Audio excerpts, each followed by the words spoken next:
কৃষকদের জন্য farmers card চালু করার আমাদের অন্যতম প্রধান অগ্রাধিকার। একটি নীতিমালার আওতায় কৃষকদের নামে ইস্যু করতে হবে ফার্মার্স কার্ড। এই ফার্মার্স কার্ডে জমির পরিমাণ, দাগ নম্বর সহ প্রয়োজনীয় সব তথ্য থাকবে। কৃষক এবং কৃষি নির্ভর বাংলাদেশে কৃষি খাতে বর্তমানে শ্রমশক্তির পরিমাণ কম বেশি প্রায় ৩.৫ কোটির মতন।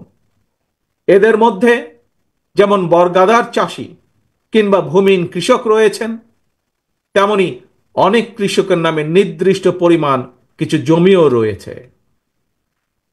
যেসব বর্গা চাষি কিংবা কৃষক তাদের নামে থাকা জমিতে বছরে একাধিক ফসল ফলাতে গিয়ে আর্থিক সংকটে পড়েন, এমন কৃষকদেরকে কমপক্ষে একটি ফলনের সম্পূর্ণ খরচ রাষ্ট্রীয়ভাবে দেওয়ার পরিকল্পনা আমরা করছি।